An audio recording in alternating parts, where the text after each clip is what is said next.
Now to speed up the process of our analysis, we have used AI, which I will elaborate on that. Okay. Now my talk is like this. I will talk about the nexus as what the title I talked about it, the spatial data, how I use and research in Western Ghats, then how to value the ecosystem. Okay. So then what is sustainability? And recently I published a book on natural capital accounting and valuation of ecosystem services. You know, what is the worth of the ecosystem? If you see a patch of forest, is it worth? Does it has worth? Okay? How much is that? For example, your mother at home, what is the value you assign to her? If anyone wants to answer, can do it. What is the monetary value you will assign to your mother? Don't use adjectives unnecessarily. Tell me what is this one. You know, suppose if mother is not at home, all the work what you have to do will have money. Washing the cloth, to cooking, to taking you to the school and college, everything is to be there, so there's money. If you assign that monetary value, then you will know the worth of mother. Okay? With this background, I start my talk. The agenda of my science is to make sure our future is sustainable. You know, which means I want to ensure clean air, water and environment to everyone, our next generation. When we have that, there is a sustenance of natural resources, minimal disaster, and there is a security, survival and peace. See, when there is a resource at every place, there won't be conflict. But of course, there are some amount of greediness, people conflict, but that's a different issue. Now, if you want to ensure sustainable future, you have to maintain the ecosystem integrity. The term which I will talk about it later, you know, you have to do the responsible decision making with a decentralized governance. Okay, that's happened. You know, just a few minutes back, I met a youngster from this institution. He said, I want to become the person who can take part in the governance. I'm very happy. You know, the youngster has made a decision. And this kind of insights will certainly help him to take him forward. Okay? So now, let us understand what is threatening sustainability. One is the climate change. You know, is a change in climate happening? Yes, the data shows that there is an increase in temperature. There is an abnormal rainfall pattern. So that means there are changes in rainfall. And why it is happening? The study shows because of the species of carbon, the greenhouse gases, etc. You see the role of your fraternity. You know, your expertise is required here to remove the greenhouse gases from the system. To minimize, to mitigate, we require your expertise. You know, that's where you have chosen the topic very apt. You know, sustainable development. And you know, how to reduce that? There is a correlation between the greenhouse gas increase to the temperature. That means temperature is increasing because we are emitting more and more carbon into the system, greenhouse gases into the system. That's what the historical trend shows. In the last 2 decades, we have increased so much. You know, we said that we will not cross 420 to this one, ppm. But last week report says we have crossed it. Such an irresponsible population we have on the earth. Though the scientists have been predicting that we are going to have a doomsday with the increase in the carbon in the system, we are still increasing. Okay? So, now what is the consequence of that? There are disasters are increasing, sea level rise is increasing. I won't be surprised in another 40 or 50 years, this entire region, this coast disappears. Already the 43, 46 centimeter there is an increase. Another 10 centimeter is the projected thing. So that means the coastal towns will going to submerge. So, you know, the coastal area, the people are so intelligent. We will lose them. Okay? So, now, what are the other consequences? You know, we will lose the immunity. How does it happen? Look at the species, the varieties of plants and animals we look. Coral bleaching with a 1.5 degrees Celsius increase in temperature, we will lose 70%. Another 0.5 degrees Celsius, it becomes 99%. Similarly, with a 1.5 degrees Celsius increase in temperature, we lose 6 insects, 8 plants, and 4 vertebrates. See, when I talk about insect, I am not talking about mosquitoes and such things. I am talking about endemic species of insects, like pollinators, like bees, etc. And if I increase the temperature by another 0.5 degrees Celsius, it shoots up to 18. 18 insects I lose, 16 plants I will lose, and 8 vertebrates. You must be knowing the vertebrates. Do you know about vertebrates? Can anyone help me? Who are the vertebrates? Which are the organisms are called vertebrates? Ask the question vertebrates. The organisms which has vertebral column. Now, which are the organisms have vertebral column? Does human have? Spine. If human had vertebral column, the globe wouldn't have been like this. You agree or disagree? Think about it, okay? Now the drought, 350 million people are affected because of 1.5 degrees Celsius. It will shoot up to the 410, okay? And there is a sea level rise, which is 48 centimeter with 1.5 degrees Celsius will shoot up to 56 centimeter. And about 50 million people get affected because of this. That is the threat. That is where we have to practice sustainability, okay? So now the impact of changes in climate is the floods happen, drought happen, and the yield of the crop will come down because of the temperature change. You might say, with increase in the sunlight, you might have more yield in the crop. Photosynthetic activity might increase, but what happens is the other way. Photosynthetic activity can affect it because of the increase in temperature. That's where, the last year, entire Karnataka faced the green drought. You saw the plant green, but there is no yield in the crop. That is the thing. Okay? So now, to summarize what I said so far, we will have food security problem, water availability, cities become vulnerable, coastal lines become vulnerable, and more importantly, health. The vector-borne diseases will increase. And the disease vectors will increase, like dengue, chikungunya, etc. The COVID is a good example.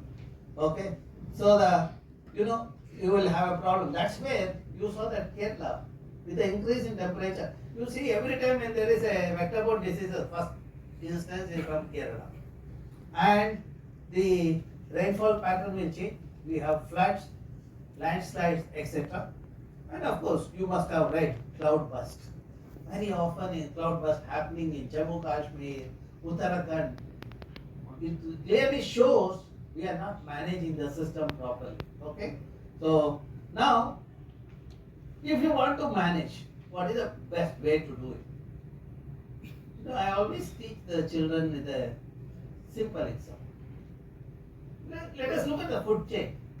When you look at the simple food chain, you see the producer producing the food, which is eaten by next level, which is in turn eaten by the next level, carnivore, omnivore, etc.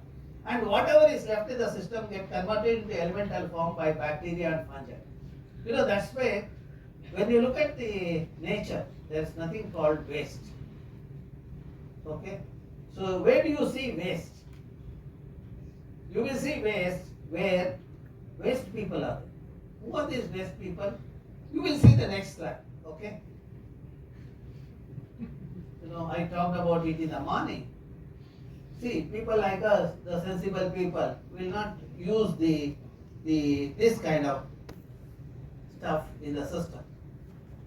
Okay? Getting the food in this kind, I don't know, the black polythene is supposed to be hazardous, but still, people pack samosas in that and supply it in the shop. Okay?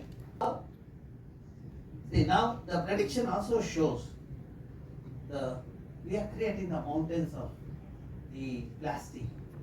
That's where the photo degradation leads to that microplastic formation, which is getting into our food, and then nanoplastic are getting into our blood, etc. Okay? Now, see, these are all the things people do. They go to the hotel, get the item packed in the polythene bag, which they could have avoided, and they litter in the street. Even the Prime Minister has to come to clean the street. That shows the pathetic status of the country, you know. So that is there, this one. That is where, you know, this kind of event will make people to think differently. Okay? So now, if you look at energy, I said that for changes in climate, you need to decarbonize. Energy generation is the one sector where you have the highest amount of carbon emission. Okay? Look at historically, we have used the nature-friendly devices. You know, for water, we were using Persian wheel. The muscle power was used, etc. There was no fossil fuel, etc. But with time, we have changed. Okay?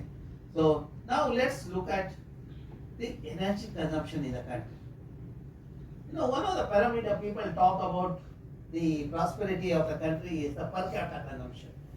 They say that per capita should go up in the country if the country has to develop. Okay? I did the study to see whether that is true. Even though the per capita consumption of electricity is low in our country, look at the electricity consumption per GDP. You know, when you do that per GDP, when you plot it, we are 14 times higher than the Switzerland, 12 times higher than Japan, 10 times higher than US. Which means to produce a product, we are wasting the energy 14 times the Switzerland, 12 times the Japan, and 10 times the US. That means there is a scope for us to do the energy conservation through the energy efficiency improvement. That's where you will chip in. You know, how to improve the technology so that you can minimize the wastages and improve the thing. You know, the principles of thermodynamics you will apply. Okay? The entropy and all those things, you look at it. Okay? So now, I also said that Prime Minister of a country told the globe that we will be in the forefront as far as decarbonization is concerned. Okay?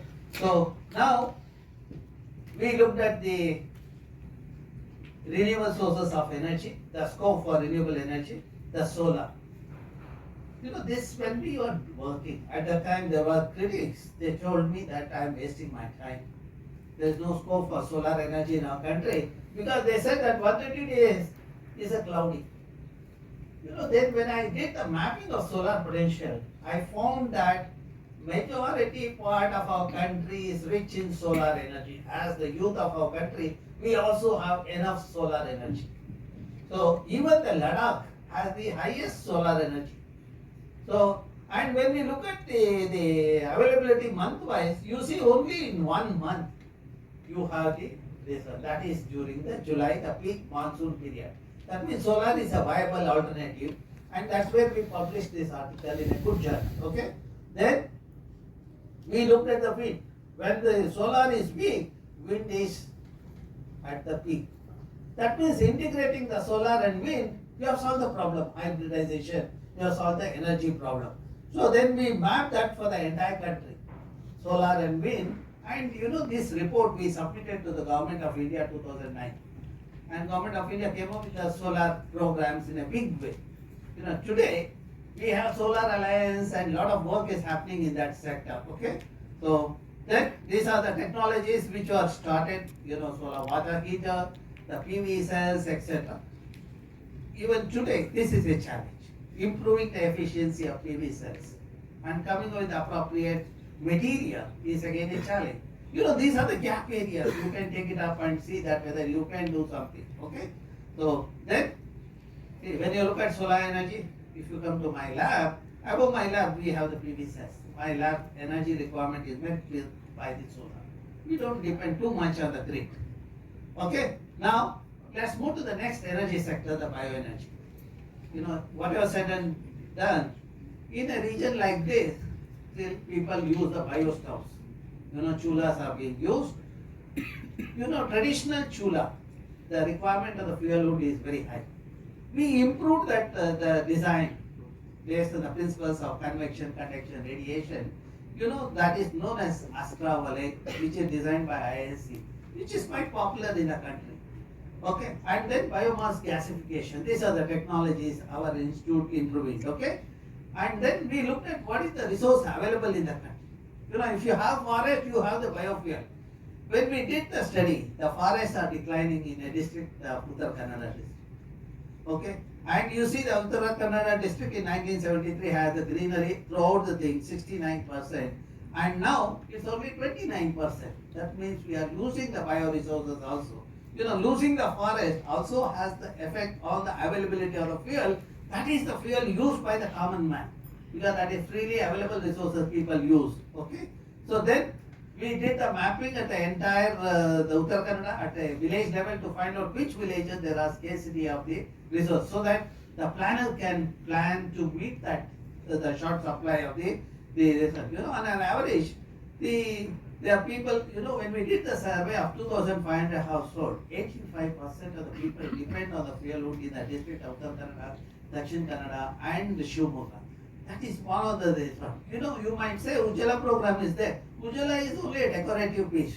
People keep the gas stove, but still they cook in the fuel wood stove. Gas stove is only when people like me visit their home, they might prepare a coffee or tea. That's it. But that means they depend on the fuel wood. That is what we have to make sure that they get it. Okay. Then the next is the hydro energy.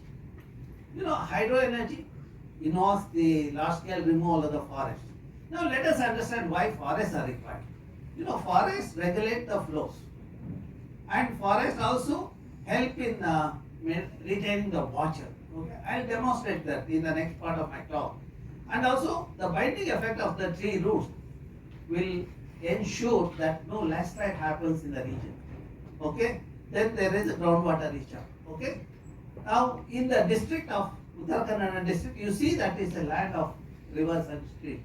This you can see that entire district, like our blood vessels in our body, we have the entire district is covered with the streams and the rivers. Okay, and there are 2 rivers which are dammed, 2 are not dammed. So that when you do comparative assessment, you will know if you do not manage the dam properly, what are the problems. Okay, or how to optimize and get a better design. Okay, now one of the design. The government had come forward to generate a 200 megawatt plant at a place called Mago, which would have submerged about about 10,000 hectares of 95 square kilometer of the forest area. Okay, and the electricity generated is 850 million units. That's the time the local people approached me to give a viable alternative for that. We came up with the alternative, to store water which is sufficient to meet the requirement of the local people and generate as much electricity as possible during the monsoon without the storing in the water. That is called runoff river scheme. Our design brought down the dam height by 67%, and submergence area, it came down from the 95 square kilometer to 5.8 square kilometer. Okay. Now, in that, 10,000 hectare, only 500 hectare you are using for the dam. 9,500 hectare you have saved. If you look at the bioenergy there, it is about 650 million units. And there was no compromise on the hydroelectricity. We were getting 815 million units plus 650 because of the forest conservation there, we got from the bioenergy. Then in addition to that, we identified various locations where we can have mini, micro, small hydro project, which is about another 550 million units in the Betli and 700 million units in Aganashi. That means, see, that is where the science helps. When you optimize the design, in a place where you would have lost 10,000 hectares of forest and generating 815 million units of energy, we have come up with a proposal where your submergence comes down to the 500 hectare and you generate the same amount of electricity, and because of same forest area you have the 650 million units of energy, bioenergy, and in addition to that you have another 550 million units because of the mini, micro, small hydro project. After our design, some of the places people have come up with the mini, micro hydro project. These are the locations. We said what could be the size of the mini, micro hydro project. See, that is where another area you can keep in mind. Okay. Then we also developed the integrated energy plan for the region. what are the resources available and how to meet that. Management plays an important role. Okay. Then I looked at the other aspect, the algae, the biofuel. Because if you have to decarbonize, we have to look at the renewable sources. One of the things is algae. I just met one of the students who is working on the algae here, biofuel. So this one, algae are photosynthetic organisms. They are the efficient carbon sequesters, and their cycling time is only few hours. Every 4 or 5 hours, new generation of population keep coming, and they keep doing the job of carbon sequestration, etc. And they have the highest the lipid content in this one. That's what this is the oil gland in the algae. Okay. Now, what we did is we looked at both the macro and micro algae. Macro algae is rich in the starch or carbohydrate. You can convert that into the ethanol. We did the mapping of kind of the algae that are there in the west coast, that is Karnataka, Uttar Kannada, Dakshin Kannada part of the coast. And then what is the carbohydrate content, that polysugar, then how to convert that into simple sugar we looked at, and then which is converted into the ethanol through the fermentation. See, again the challenge comes here, you have to use the appropriate yeast to have the fermentation. People go in for the repository, they look at those repository, the strain, and they work with that. That is not the science. It is like AI. You should find out which is the best strain in the system. That is where the challenge is. That's what my students are looking at now also. Okay. Then we also looked at the biofuel from the microalgae. Macroalgae are rich in carbohydrate, but microalgae are rich in the lipid, which can be converted into biodiesel. So then we mapped what are the species of microalgae that are there, what is the lipid content in each of the species, then how to convert that. Lipid extraction has 2 stages. You have to break the cell wall. Okay, the sonication is the thing, and then you have to convert that lipid into the oil into the biodiesel. So that is where transesterification you do that. That is where again the science challenge comes there. So now, when you do this, you are extracting the algae. So algae has already captured the carbon, and that, since you are extracting the algae from the system, new algae will emerge in the system, and that becomes a very viable proportion to mitigate the changes in the climate. Okay. So that's how you can have sustainability in the energy sector. Okay.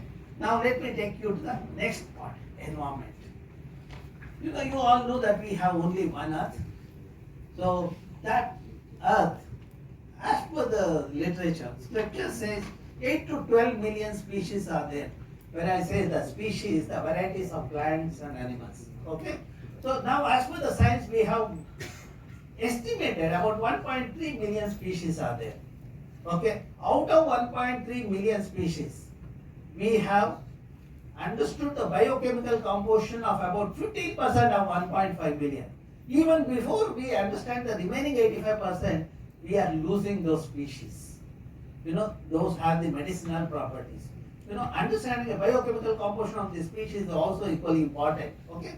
So that gives the food, that gives the medicine, and because of that you will have the immunity. See, those who take the variety of food, the body gets the immunity because of the variety of food have the variety of medicinal properties than the people who take only one kind of a food item. Okay. So now, to give an idea about variety of the food, in one taluk, I have 54 varieties of rice. One variety is good for fragrance, other one is good for yield. If I hybridize that, I get a better product there. I don't require a genetically modified thing. The simple hybridization gives me the sustainable solution. Now look at the brinjal, badnekai. In this district you have bulla, okay, known for the size and fragrance. And you have varieties of this. If you hybridize it, you get a better product. That is where we need youngsters to think in this direction and understand these challenges and come up with a viable product, than looking at the West and get a genetically modified thing and then sell it in Indian market. That's a tragedy if you do that. Okay. So now let us see I work in Western Ghats, I said.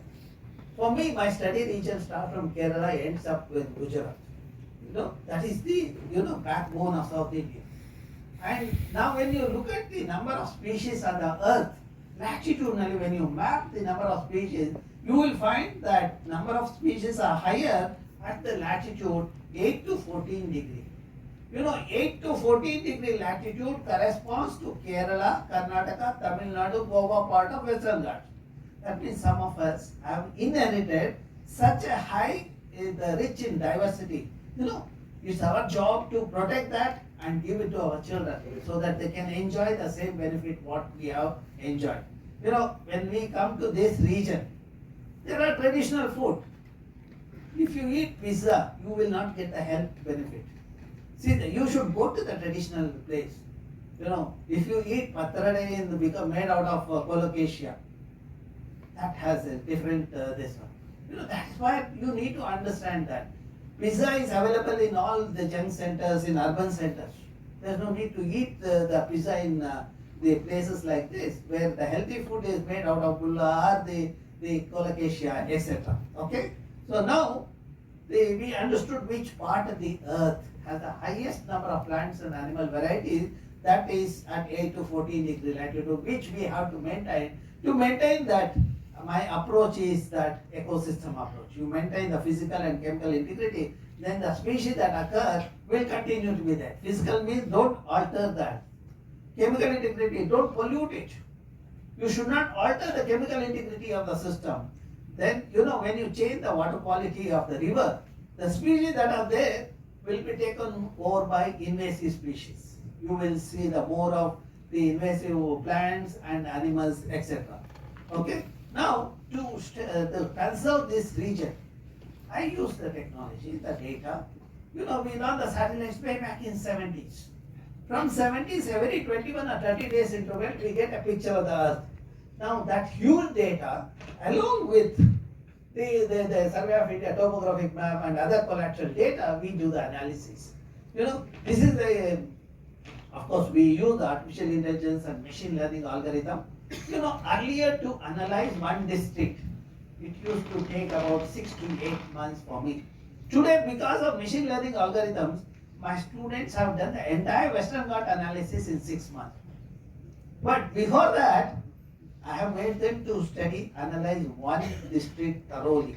Then only I allowed them to use the machine learning algorithm. Had I not done that, they wouldn't have understood the basics of the remote sensing data analysis, etc. Okay? Then, because of the historical data, we can also project. What is the likely scenario?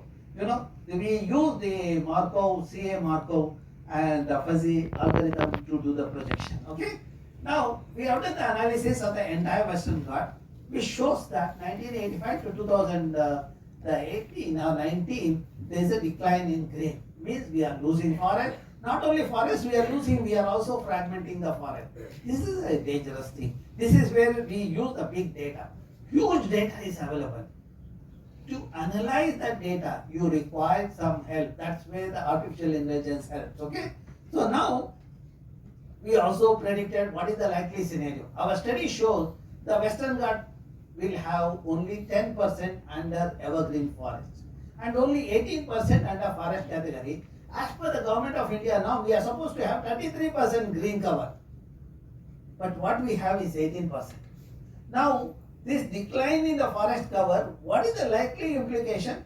Our study shows that Kerala will become warmer.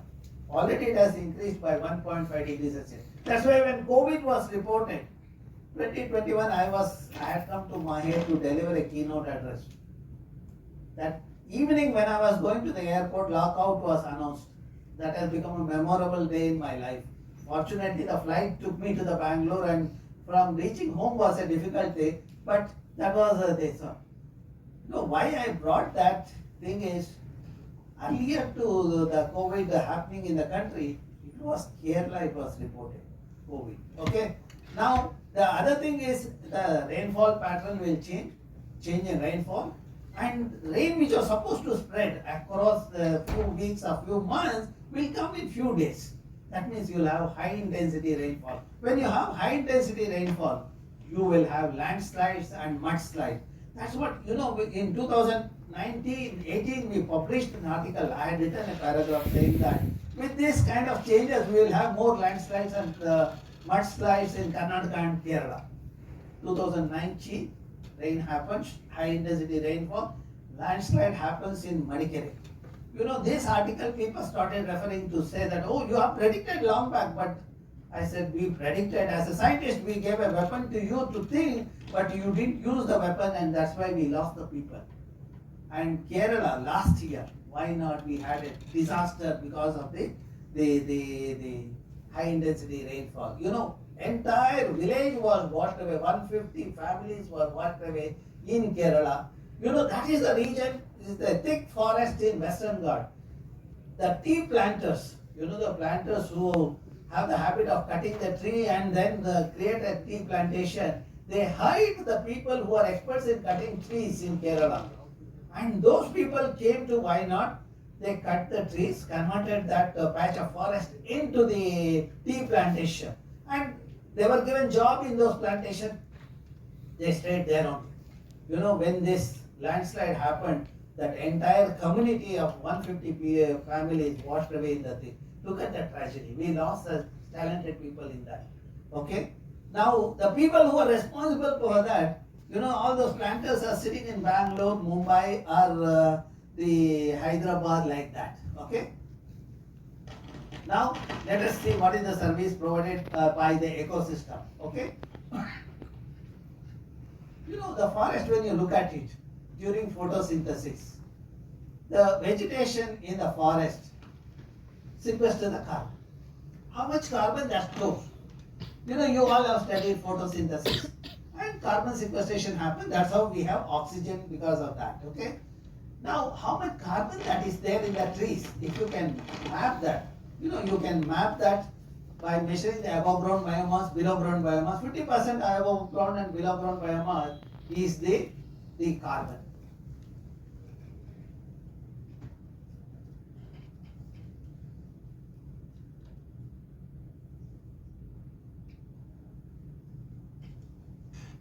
Okay, and this is the soil carbon, and this gives the total carbon in the system, above ground, below ground, plus the soil carbon. And we also, when we quantified, we are surprised, 1.23 million gigagram of carbon is there in the trees which are standing in the forest. And every year it stores about 37,000 gigagram of carbon. Gigagram is a ton, okay, 1,000 tons, okay. Now, I assign the economic value to that. It amounts to about 100 billion rupees. The carbon service done by the forest trees, it amounts to about 100 billion rupees or $1.4 billion. You might ask, what is the use of this number? When I represent my country in the international meetings, I tell the Westerners, the carbon that is stored in the forest in my country or the carbon emitted by them, because Earth is one, we have only one atmosphere, and the forests in our Western Ghats and Himalaya were doing the job of the sequestering the carbon, and they need to pay us this 100 billion rupees for the service provided by the trees. That's how the science helps in putting the argument when you take part in the international delegation. That's how you get the money for the conservation. To do that, we need youngsters in the system. Okay? Now, let's look at the next one. The water. The relationship between the water and the livelihood of the people. I'm sure every one of you require water. I have not come across any individual who doesn't breathe and doesn't require water.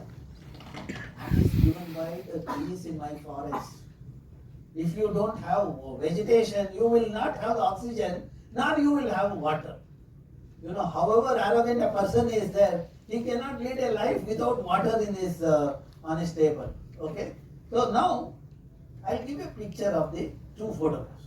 This is a picture when I was a student, plenty of water. But today, the same month, monsoon, just the monsoon has receded, I don't have water there. Now, what could be the reason?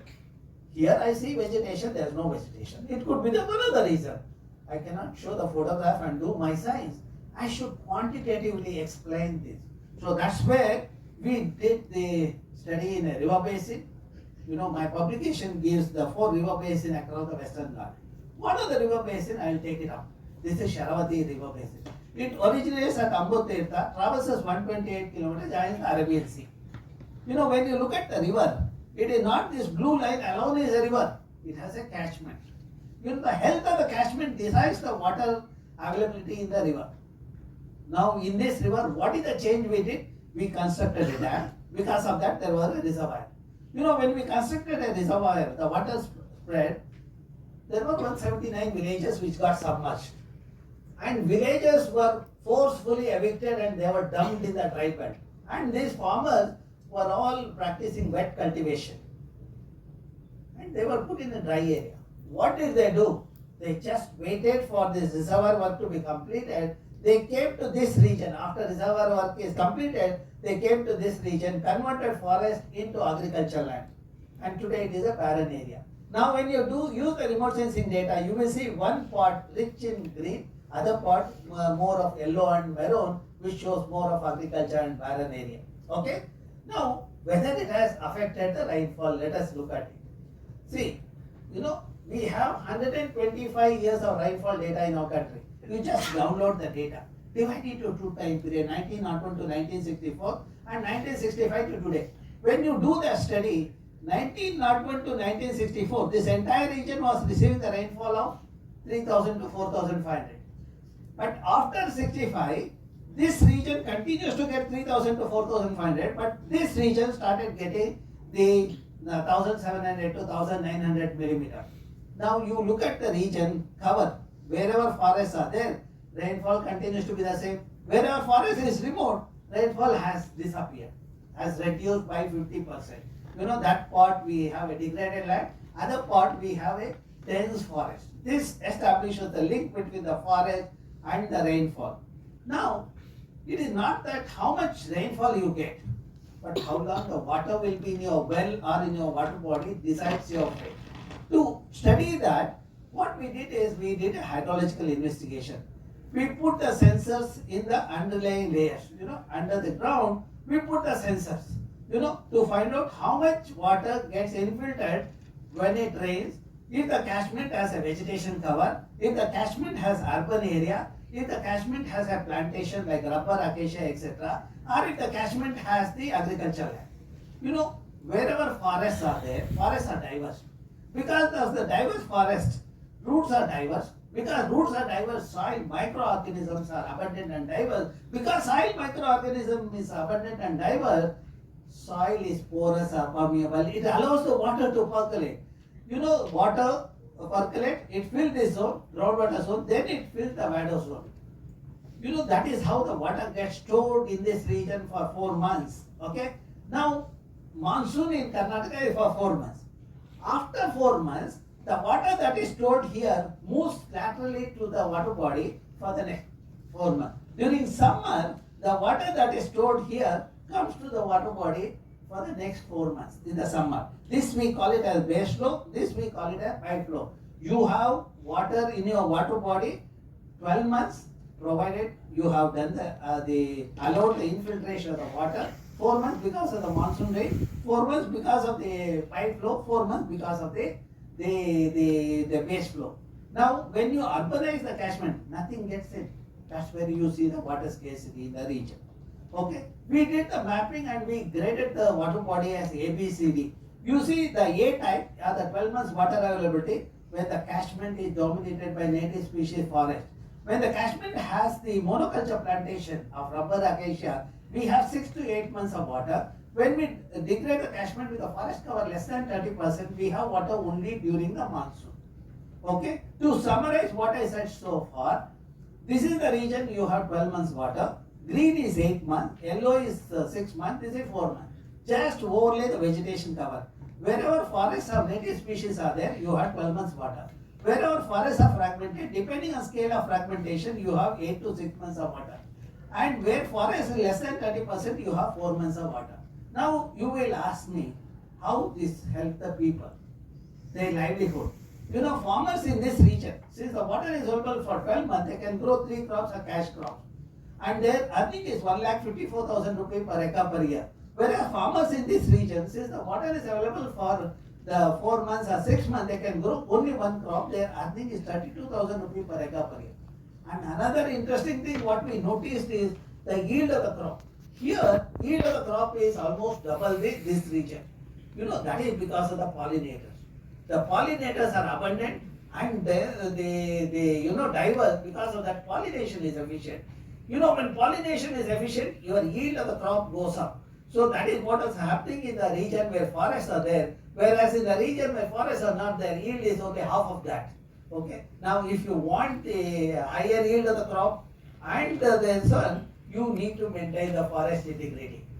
This summarizes what I said.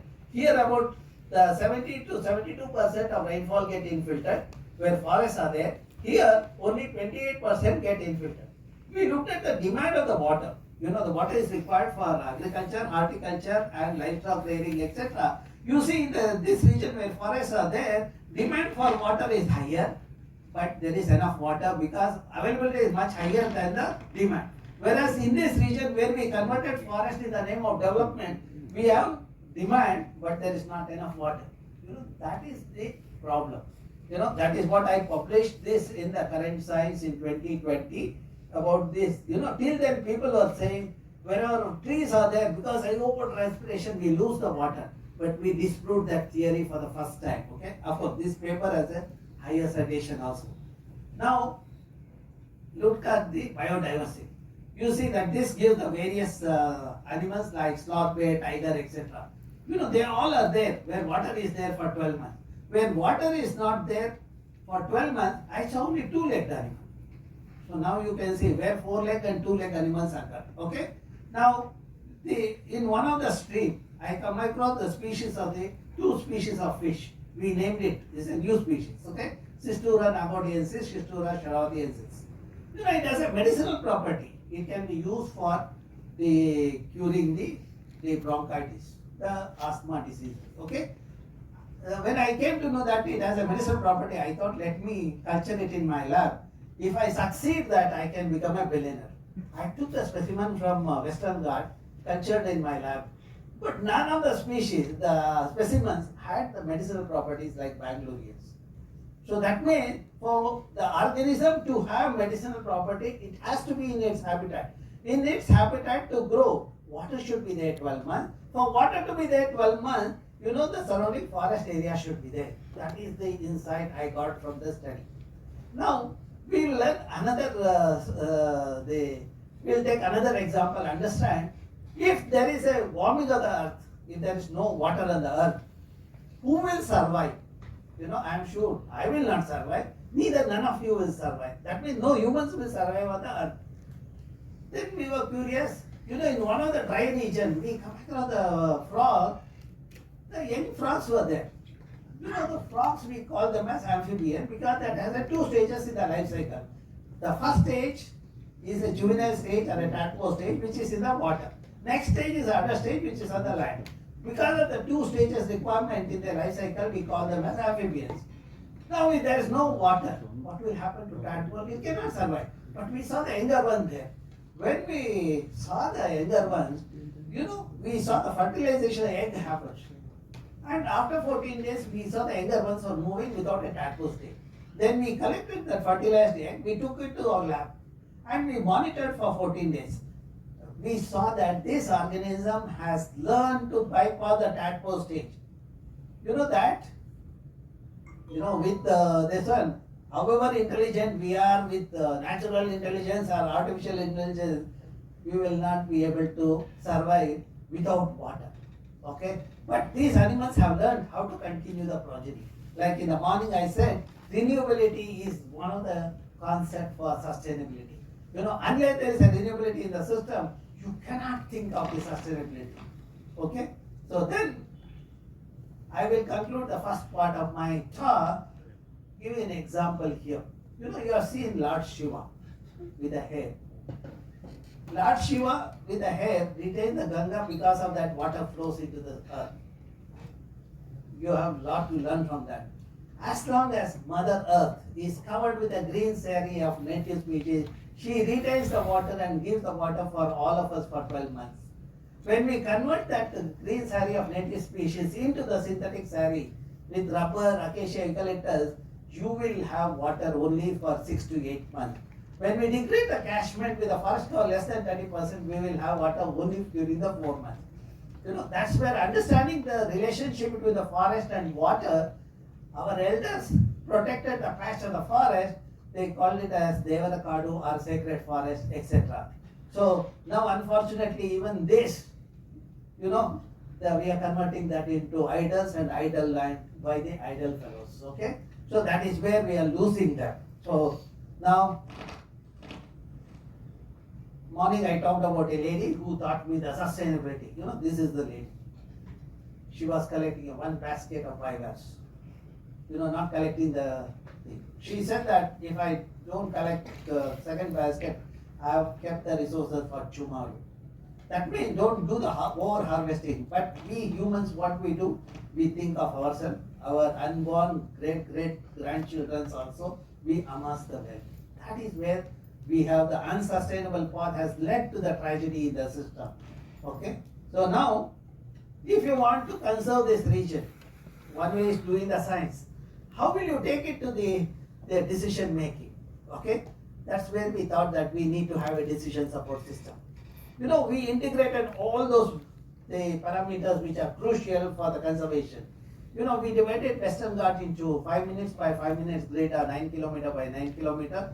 You compiled bio, geoclimatic and the lithological, hydrology, energy, all the parameters for each grade. Then we assign the weight and the consolidated the score of that assigned weight.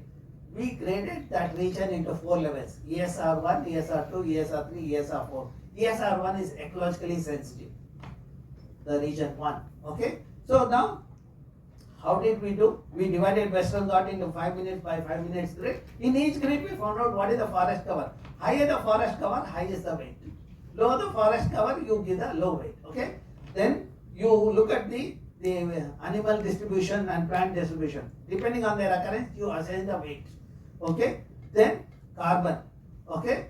Now when you see that endemic species of animals are higher in Kerala. Trees are higher in Kerala than Karnataka. When you look at endemic species of animals, you see Karnataka it is higher than Kerala and then other parts of Western Ghats. Okay. That means all of us have rich diversity of plants and animals. Okay. Now we compiled all those things, we made it to the 4 levels based on like something similar to your CGPA. You would have got in chemistry 90, then mathematics 80, like that. Then you will consolidated CGPA score you have. Based on that, you will say who is the first rank and who is second rank, like that. Like that we have graded and we have 4 levels of ESR. Now, we have made that available to the public online. When you access this portal, you can find out which region is ecologically sensitive at village level.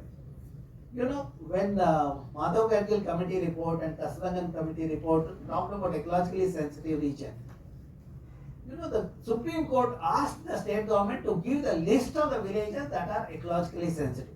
But none of the state government were not doing it. At the time, National Green Tribunal, the wing of Supreme Court, asked me whether I can do something. I thought that the best way to reach the destination of decision making is through the decision support system. I told them that not just this one, I will make you judges to view each village and find out why it is ecologically sensitive. I am not sure whether net is working here. So if you, net is not here. Okay. You can check that. Even there is an app, mobile app called Sahyadri. You can download and you can view this portal. Okay. See, this is the QR code of that app which is available online. And also when you access that, we have put this one. What is the feature of that in various vernacular languages which are talked about in the Western Ghat region, like Malayalam, Tamil, etc. Okay. So now we understood which are the regions which are important. Now let us see what is the worth of this forest ecosystem. That is where the worth of the forest or agriculture. How do you assess? You will find out what are the tangible benefit you get in terms of the fuel wood, then the timber, etc. And then regulating services like carbon sequestration, the shoreline stabilization, etc. And cultural services. People go there for the recreation, etc. You go to the zoo, national park, sanctuary for the recreation, etc. You assign the value there. And then the total value, provisioning, regulating and cultural services give the total ecosystem supply value, which is also known as GEP, gross ecosystem product, or a green GDP. So then, based on the TSV, you can find out what is the worth of the forest in the region. See, now we have assigned that value. We did that for the entire Karnataka. I should tell you how we did that. Earlier I did for one district. I had published that article and it was available online. The United Nations, which saw my article in 2019, approached me asking whether I can do it for 10 districts in India or 10 districts in Karnataka. I signed the MOU with the United Nations, but my bad luck was as soon as I signed the MOU, the COVID hit the streets. But the COVID had a positive thing on us. See, earlier, otherwise I would have traveled and wasted a lot of my time in traveling and all those things. But because of the COVID, I have to stay in my office. And my students also were in lab or at home. So not just 10 districts. In a year, we did entire Karnataka study. See, that is the power of the youth. That is the power of the youth in my country. If you guide them, you can get wonders out of them. That's the purpose of my journey of coming to all of you, is that to motivate you, to ignite you, so that you can think on these lines and become a successful citizen for my country. Okay? Now, see that when you look at the thing, in 2005, the worth of the forest is 2,841 billion rupees per year. And 2019, it's 1,835 billion rupees per year. If you keep 1,000 rupees in a bank, at 10% interest, you will get 100 rupees every year. Now, to get 100 rupees every year, you have to keep 1,000 rupees in a bank. Similarly, to get 2,841 billion rupees every year, what is the worth of the forest? That is called net present value. That is what we calculated. It amounts to about 73,000 billion rupees. And it has come down to 47,000 now. At the same price, we have taken all those precautions of maintaining the inflation, all those are taken into account. We have done that calculation. Okay?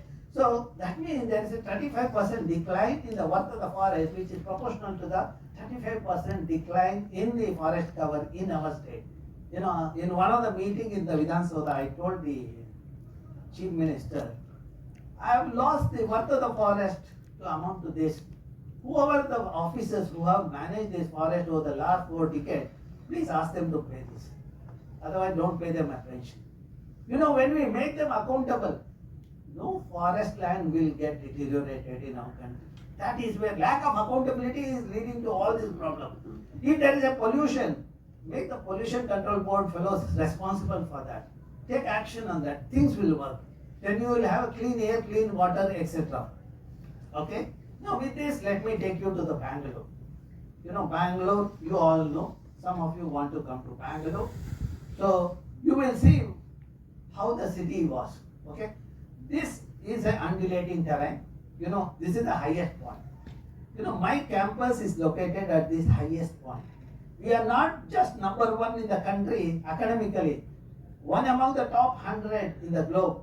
We are also the top highest point in Bangalore, topographically. And there are 3 watersheds in Bangalore. Earlier river was passing through. Our elders put the bunds at regular interval so that they arrested the movement of the water to meet the irrigation requirement, etc. Okay? And way back in 1800, when Kepegowda was there, 1452 water bodies were there, and 80% green cover was there because of the temperature in the region was 14 to 16 degrees Celsius in the May month, and for a few days in December we had 0 degrees Celsius and we were growing apples in a place called Palace Orchard in Bangalore. Today what we grow in Palace Orchard? We conduct exhibition, we have waste and waste people. Okay? And today we have 193 water bodies and temperature has gone up to 34 to 37 degrees. The city, which was a garden city in 73, became garbage city, and today it's a dead city. Okay? So, that is the thing. And you see the lakes are interconnected, but when you look at the remote sensing data, it shows the interconnectivity is lost.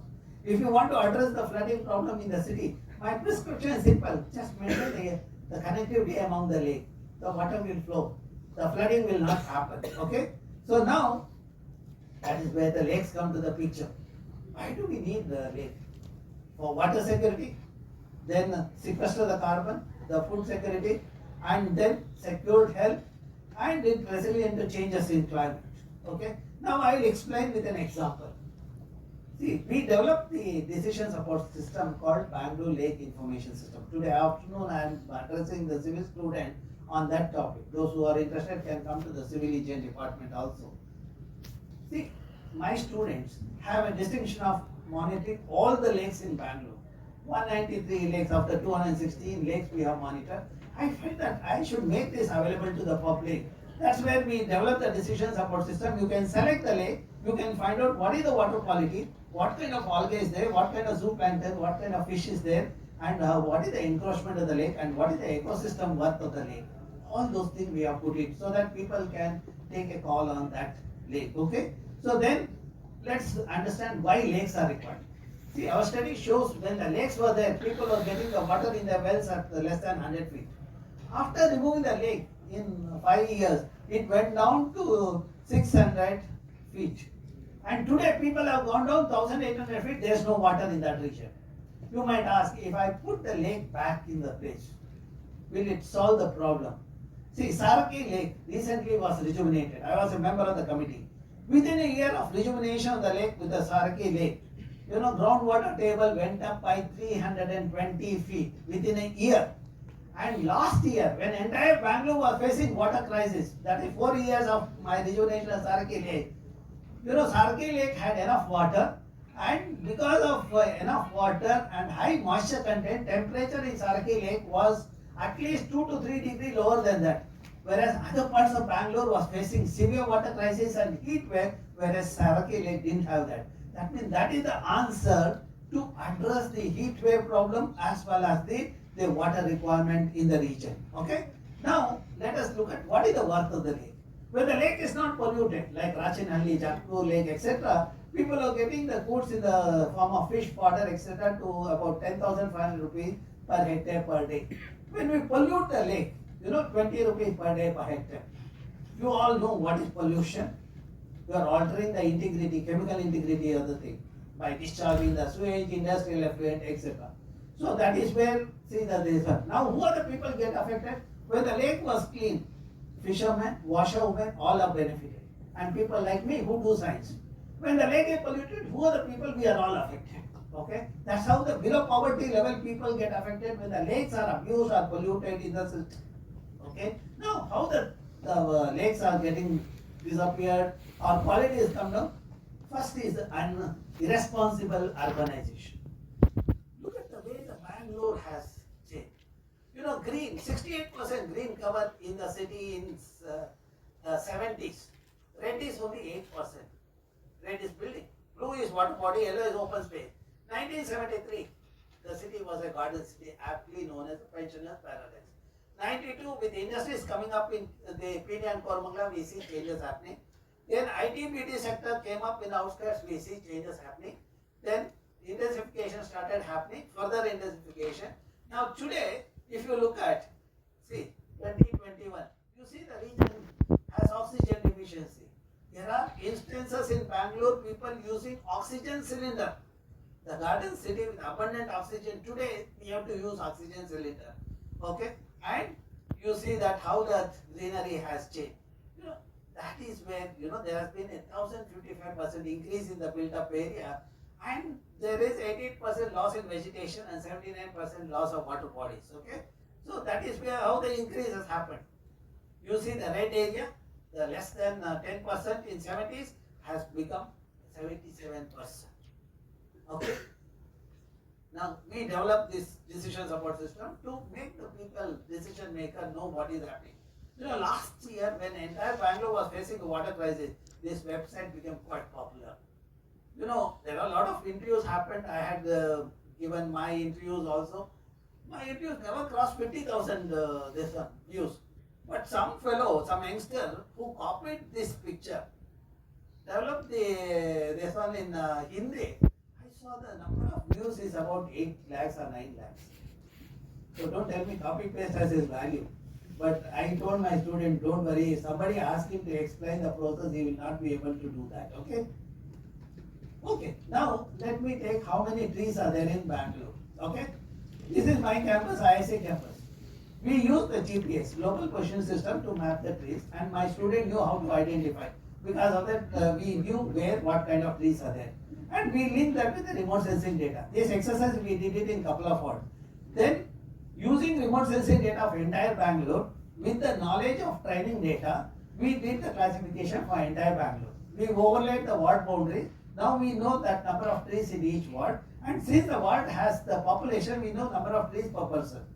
Okay, the Bangalore, our census shows that we have 14,78,000 trees for a population of 95 lakh. That means for every 7%, one tree is there. How many trees are required per person? I will ask a question. Do you require trees? You raise your hand or this one. Those who don't want trees, raise your hand. That means all of you.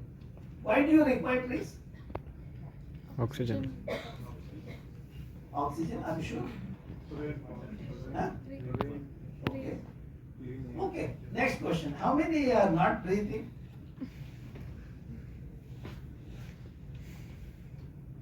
I know some people are busy with the mobile. They may not be breathing this one. So, see, when you breathe, you give out a carbon dioxide to an extent of 540 to 980 grams per person per day. Senior people like me, 980 grams, and younger people like you, 540 grams per person per day. 1 hectare of tree removes the carbon to an extent of about 8 to 9 tons per year. By that ratio, for every person, 7 or 8 trees have to be there. But what we are seeing in Bangalore, 7%, 1 tree. Okay, reverse situation. Now, see what I am saying through the science, nothing new in this. Look at our scriptures. You know, Bible talks of nature conservation at least 320 times. But still I do not understand on Christmas Day why people cut trees. Okay, that is, practice is different. You know, Quran talks of imminent war if you pollute the water. You know, that's where in Dargah, you know, you have to pull water, wash your feet and finger with clean water to enter the Dargah. They thought that if you practice at Dargah, you will also practice at home and in community. Similarly, the scriptures which I follow brings out the relationship between the water, children and tree. If you have well at home, you are wealthy. 10 wells are equal to 1 lake. 10 lakes are equal to 1 sarovar. 10 sarovar is equal to 1 child. 10 children are equal to 1 tree. How beautiful is that? 10 children, 1 tree. The benefit of having 10 children, you can have it by planting and nurturing a tree. Those who cut tree, they are murdering their own 10 children. That's how I write. You might ask, what is the use of your writing? You know, once one forest officer came to my office. So when he came, he was tense. Normally when people come to me, I ask them to just relax for a while. I won't talk to them immediately because Bangalore is polluted. Naturally, their body is agitated. Then I saw tears in his eyes. When I asked him, sir, what happened? Why tears in your eyes? He said, it's because of you. I said, I never write article hitting at some individual. I write in general, I said. Then he pulls up my article, he puts it on the table saying, because of you I am crying. Then he says, you have written that if a person cut a tree, is murdering 10 children. Now, road widening is there, 179 trees I have to remove. If I remove 179 trees, tomorrow you will write an article saying I have murdered 1,790 children. If I don't remove it, I lose the job. I want a solution. Tell me what I should do. You know, that is where the purpose of science is met, I said. This is a nearby vacant area. Let us talk to them. Let us do the planting of 2 hectares area with the native species of the 2 hectares. And in place of 175, let us plant 500 sapling there. And we will also think about transplantation. When we start doing, people started appreciating that and join the hands. You know, that's how the science gets in. You know, that's how sustainability is maintained. Yeah. Sir, I have a question. We will come to that. You write down and this one. I will come wind up in another 10 minutes, okay? You remember that question, no? Fine. Now, because I am coming to the chemistry now. Let us look at the greenhouse gases. I did the analysis of 10 cities in India, major cities.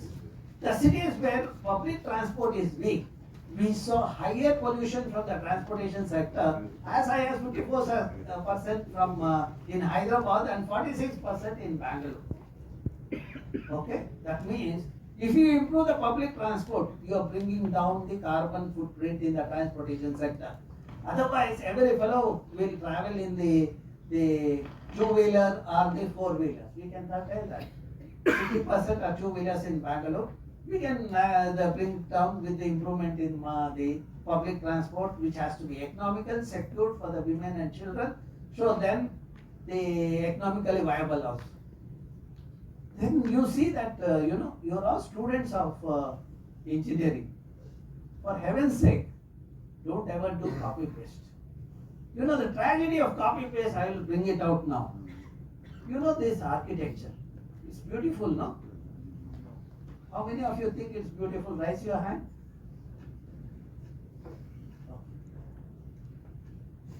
Beauty, where it is, you have to keep in mind.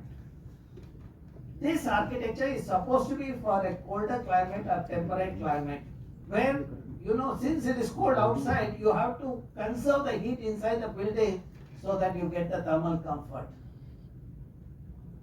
But our architects and engineers of today, my generation, they copied that architecture. Where did they bring it? They brought it to the tropical climate of Bangalore, Hyderabad, Chennai, Bangalore, etc. Things are beautiful there. We should just see and come back. We should not get into the problem by marrying and bringing that here. That will be a tragedy in our system.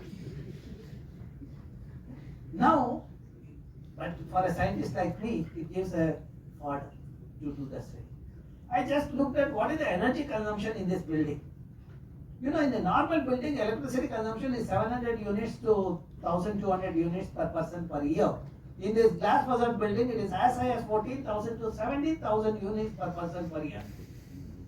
10 times higher electricity consumption means 10 times higher emission.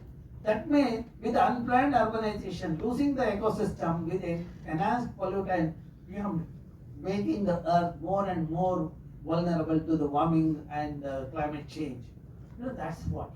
So my urge is that please do not do copy paste. And don't believe that copy is this one is this one, okay?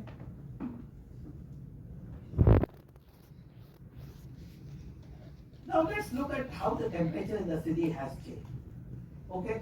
The temperature which was 21 degrees in 90s became 24 degrees in the 2000 and 28 degrees in 2010 and I knew when I saw the slip I knew that. So and from the center of the city, we moved in 8 directions. You see, wherever the water bodies are there, wherever the parks are there, greenery is there, temperature is at least 2 degrees over. Which means maintaining the greenery and water body brings down the temperature in the locality. Okay? Now, I will conclude in another.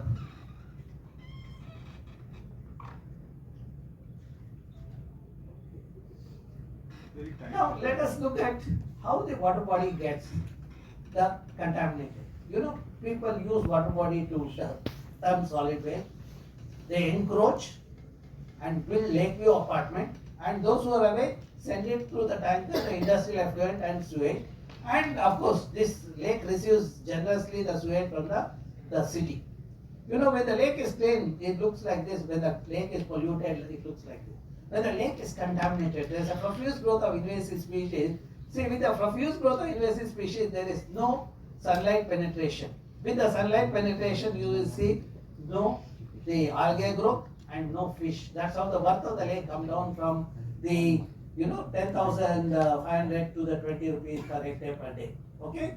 So now, how we get this pollutant, you will see.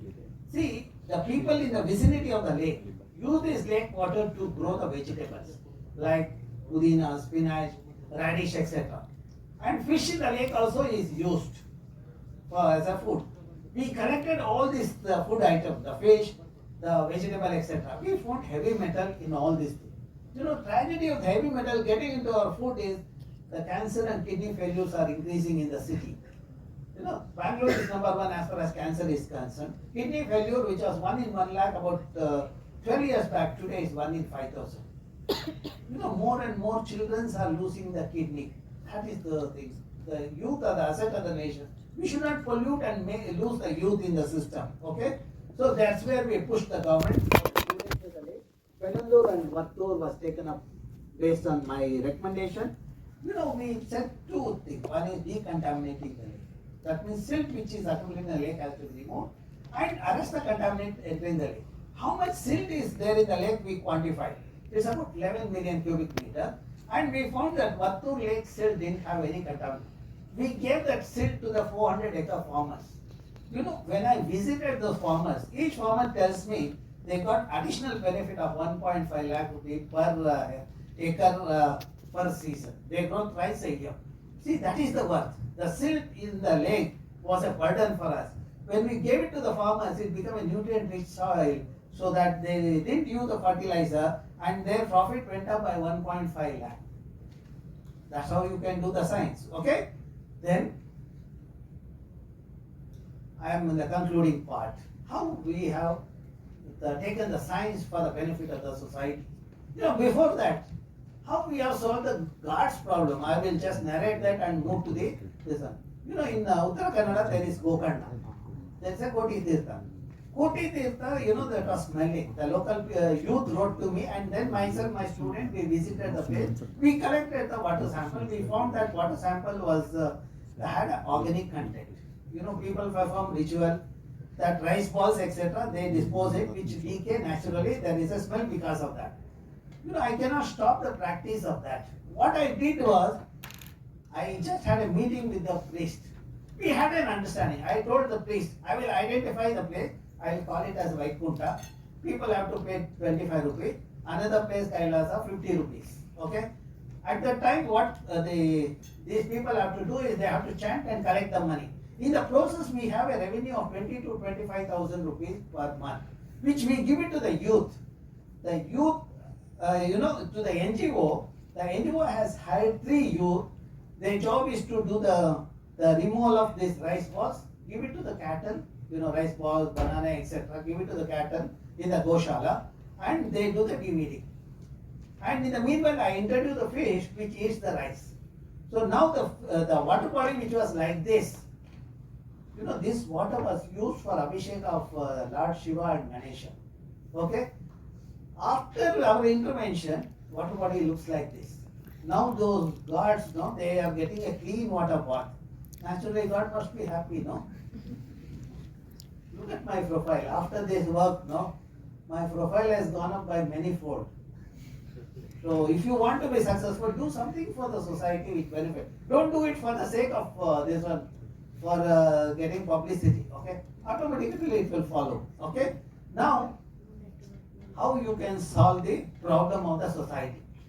You know, there is a Jakpur Lake, and surrounding there were 25 wells were there. All of them had nitrate. Nitrate, you all know as a chemist, is a carcinogen which introduces cancer. I pushed the government to rejuvenate the lake, and government made me a member of the committee. Then I had an opportunity to introduce the nature-based solution here. You know, based on the phytoremediation. I think you are talking about phyto. So that is the thing. With the secondary treatment plant, we have the tertiary treatment by integrating the phytoremediation principle here. Algal plant with the constructed wetland.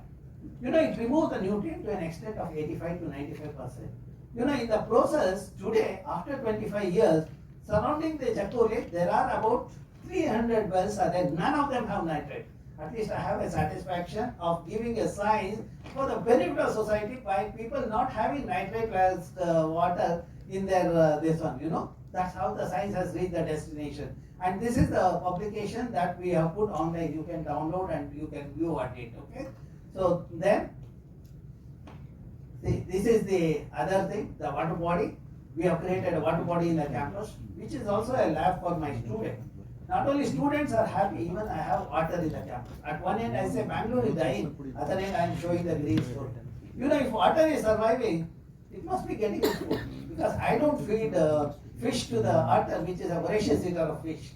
When we did a mapping of biodiversity, we found there is enough algae, zooplankton and a fish. That means nature knows how to facilitate the system. If you just maintain the integrity, nature will take care of it. Even in Mudbidre, you know, the neighboring district, this saint met me when there was a water crisis in Mudbidre. You know, he had 12 acres of land. When we gave the plan, within the 20 days, he implements the plan of creating the water body. Not only that, he takes up, based on our advice, he took up the desilting of 2 lakes. And because the saint did 2 lakes, remaining 30 lakes in the Mudbidre were desilted by the local people. You know, the last year when entire Karnataka was facing water crisis, at least Mudbidre, this part of Mudbidre, I didn't see the water crisis. The solution is by rejuvenating the lake, by desilting, take the silt to your agriculture field, you have the productivity. When I saw the success is because of the youth. You know, there are the 3 youth from Alvas are here also. And, you know, then we made the CEO of Alva to create a water body in his campus, which stores 25 lakh liters of water. After a year, when I visited the campus, there was a greenery and abundant water and small of fish. See, that's how the prosperity is brought into the system. Okay, so then in my campus, you'll see this climber in front of my department. I was fascinated by the architecture. It was in Western Ghat. I took the seeds, you know, the pot containing 14 seeds. Out of 14, 7 I kept in my lab. Other 7 I planted in 7 locations. Out of 7, only 1 place it has survived. Though it was planted by me in other places also, it has survived in only 1 place, that is next to my building. You know, because I was going out every day, watering it, taking care, and all those things, it has survived. And it has grown so big now. Okay, you can see the size of the thing. So that's how, you know, even the plants know who will take care. You might think your mother is not taking care of you, but your mother also takes care, even the plants will take care of you. In front of the building, you know, we created a mini forest in 2 hectares area. 49 native species, 500 saplings were planted way back in 90s when I was a student. And today you come and see, you get a feel of the rainforest. And groundwater, which was 150 feet earlier, today I have the water at 10 feet. Temperature in the region was another 2 degrees lower. And you can see the variety of fauna like slender loris, varieties of snakes, etc. in the region. Okay, what we have learned, we communicate to the wider section of the society through the various environment education program. Probably my group is the only group in the globe which have conducted 500 plus the program in various schools and colleges. And I also offer a course on environmental management. 22 years I have done it. 23rd session is going on now. In December we will wind up that session. And once in 2 years we conduct an event popularly known as Lake Symposium. Uniqueness of this event, though it is an international event, 1,000 people come, 30% of my audience are the school and college students. You know, the school and college students do the simple experiment related to the nature, like the carbon sequestration, the water quality. You know, the children are trained as a part of the orientation program. Children do the experiment. They come and do the presentation. Those who are very successful, we give them a Sahyadri Young Ecologist Award. You know, because of our work, we are successful in convincing Aganashini as a Ramsar wetland of international importance. Okay, so and this is the report that made that. Okay, similarly the various initiatives. Recently we published 2 articles. You know, within a matter of 3 months, the 2 articles in Nature. One is on urban heat islands and the forest this one. Okay, those of you who are interested can go through that.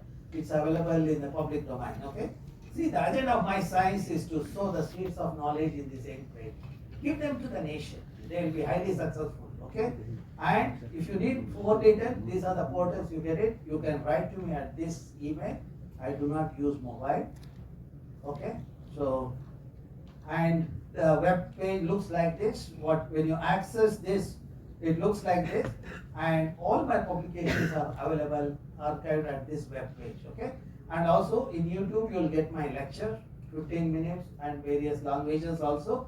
And this gives a glimpse of the various labs which I have created in various institutions. Okay, And if you come to the IISC, my office, you will see I use LED.